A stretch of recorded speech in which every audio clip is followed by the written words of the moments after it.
Honnêtement, je vois pas l'intérêt d'HPP en post-chirurgie des fistules. On arrive, on donne.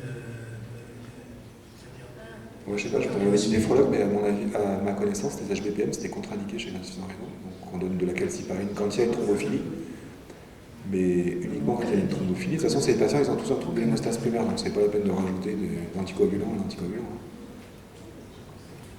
Tu arrives de faire des fistules sous ABK quand ça a déjà caillé une fois? Non. Chez les drépanoes? Non. Alors après, ce que je trouve pas mal, souvent on fait une fistule qui paraît techniquement bien, puis en fait en salle de réveil il n'y a pas de trill, et quand on la reprend, parfois on trouve une espèce de caillot blanchâtre. Et chez ces patients, moi je fais des assauts d'aspirine, je leur mets 1 gramme d'aspirine en hiver après avoir repris, et parfois ça marche. Et je suis plus, je pense que versant anti-régant, et chez les malades anticoagulés, on arrête l'anticoagulant 12 heures avant, mais je fais rarement de l'héparine péropératoire. Avant de mettre le garrot, je mets de l'HBPM. Ça ne pourrait du tout, mais c'est juste pour un de conscience, parce qu'il y a des malades qui vont partir juste après. On se donne un plus. Je ne pense pas qu'il y ait vraiment, parce que parfois on a des malades où on ne le fait pas, et ça se passe très très bien. Et chez les malades tout venant, parce que c'est vrai que quand on a eu un échec, on n'a pas compris pourquoi. Juste avant de mettre le garrot, avant le garrot, on met une 0,4 en IV. Et Alors le garrot, moi j'essaie de le mettre systématiquement sur les fistules au poignet, sauf quand la peau est très fragile, et sauf quand le patient est sous anticoagulant, parce que je trouve que des fois on abîme la peau, on fait des scalps sous anticoagulant. Même quand tu mets des maclires, tu clampes l'artère? Non, normalement je ne clampe pas. C'était la photo que j'ai montrée. Là, sur le film, en fait, le garrot, il a fait garrot veineux, donc j'étais noyé dans le sang, donc j'ai enlevé le garrot et clampé l'artère. Mais les maclires, il permet d'avoir un clampage veineux et artériel. Là, j'ai montré un truc qui n'a pas marché, en fait.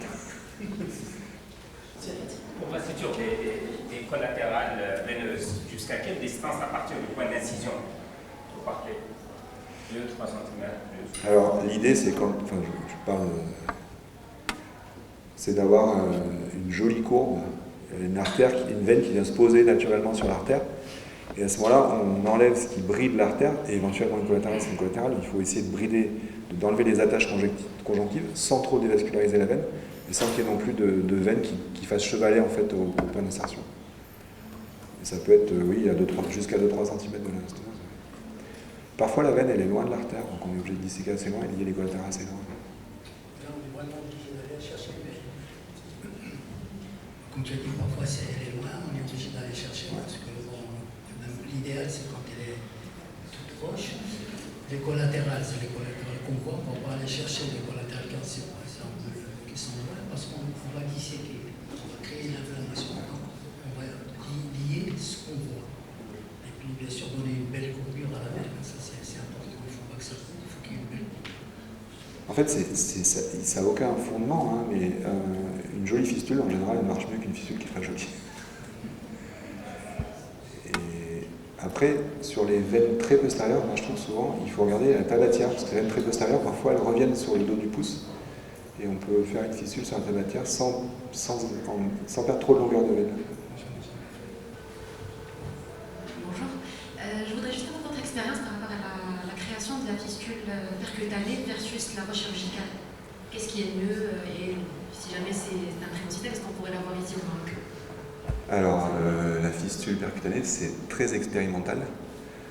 Moi, j'en fais parce que j'essaye d'être complet dans les techniques, et avant de les critiquer, de les maîtriser. Je ne suis pas persuadé que c'est beaucoup d'avenir, c'est très cher. Alors moi j'ai l'impression quand même que quand on dissèque moins la veine avec un abord percutané, on va moins l'ischémier et donc on aura moins de sténose juxta-anastomotique. C'est l'équivalent d'une fistule radiocéphalique au pied du coude, c'est-à-dire qu'au lieu d'amener la veine céphalique sur l'artère brachiale, on l'amène sur la radiale post-ostiale. Ça, c'est des fistules qui chirurgicalement marchent très bien. Hein. La percutanée, c'est l'équivalent d'une radiocéphalique au pied du coude. Mais pour l'instant, il y a très peu de centres qui en font, c'est 7 000 € le device, donc c'est... on parle bien de l'ondoanèse, c'est ça? Alors il y a deux systèmes, il y a l'Ellipsis qui est commercialisé par Medtronic et Wavelink par Becton Dickinson.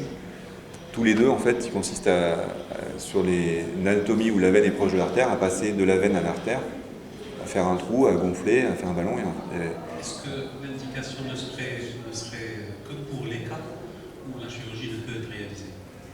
Non, dans les cas où on fait ce genre de fistule, on peut toujours faire une chirurgie. Non, pas du tout. Si on est raisonnable, il y a 10% des indications, mais toutes ces fistules qu'on peut faire en percute, on peut les faire en chirurgical aussi. Donc moi, j'essaye d'en faire pour pouvoir l'évaluer et me faire mon opinion et pouvoir les critiquer ou au contraire les favoriser, mais pour l'instant, c'est expérimental. Moi, comme tu dis, c'est expérimental parce que est-ce que l'intérêt, on gagne du temps? Je pense qu'on arrive à faire des fistules, comme j'ai dit, un quart d'heure, 20 minutes. On travaille sous anesthésie locale la plupart du temps. On maîtrise dans la mesure du possible toute l'anastomose, plutôt l'hémostase. Bon, où est-ce qu'il y a l'intérêt? Moi, je pense que plus tard, quand ces fistules se développent, et qui se développent aussi parfois sur le réseau profond, qu'est-ce que ça va donner? C'est qui va fermer ça après? Alors de toute façon, pour l'instant, c'est un système qu'on peut se permettre parce qu'il est très luxueux, mais c'est pas du tout applicable à tous. Moi, je trouve quand même le principal avantage de cette fistule percutanée, c'est qu'elle fait réfléchir. Et ça, c'est pas mal.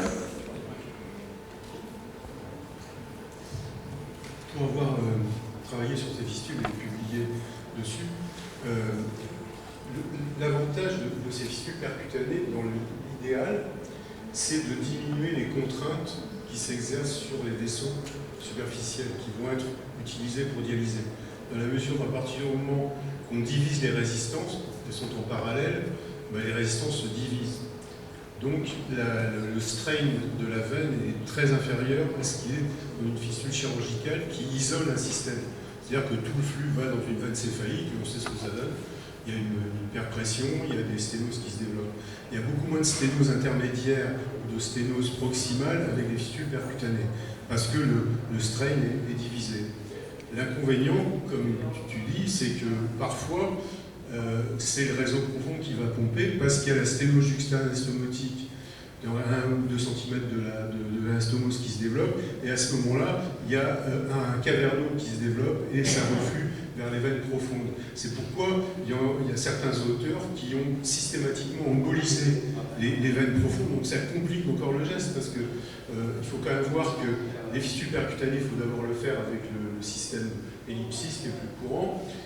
Ensuite, comme il y a une sténose, ça crée une sténose, puisque ça fait un trou de 3-4 mm maximum qui se rétracte, qui se passe. Donc il faut dilater tout de suite, parce que sans ça, on est obligé d'y retourner secondairement pour faire la dilatation de la sténose anastomotique.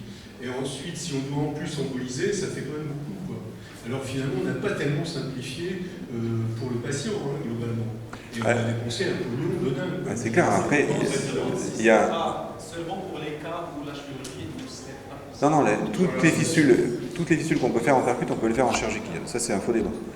Il y a un intérêt cosmétique aussi, et commercial, il ne faut pas le nier. Le patient qui ressort avec 0 incision, il est content. Bon, on ne soigne pas les patients pour qu'ils n'aient pas d'incision, mais pour qu'ils aient un truc qui marche sur le long terme.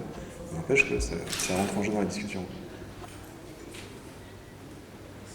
Moi, sur un des deux systèmes, j'ai un patient quand même qui s'est retrouvé avec une ischémie de main et un drill. Parce que la radiale était thrombosée, etc. Tu as les mêmes contre-indications de création pour éviter l'ischémie, c'est la même chose. Nous, dans notre série, on n'a pas eu d'ischémie sévère, on n'a pas aggravé les choses, mais je pense que c'est aussi parce que il faut voir aussi qui on prend. Dans l'idéal, c'est de prendre des sujets quand même qui sont âgés, qui sont un peu fragiles. Et donc, il faut être extrêmement prudent sur leur vascularisation et voir comment fonctionne leur artère pulmonaire, etc. Alors qu'il n'y ait pas eu d'ischémie, c'est pas vrai. Elles n'ont pas été publiées, mais c'est pas parce qu'il n'y en a pas eu. C'est-à-dire que dans les séries qu'on a eues, comme les patients avaient une moyenne d'âge finalement assez faible, ils étaient finalement moins malades. Donc je pense que c'est aussi une des raisons pour lesquelles on n'en a pas eu. Et peut-être aussi parce qu'elles ont été montées, c'est possible. Curieusement, celles-là ne sont pas dans les études.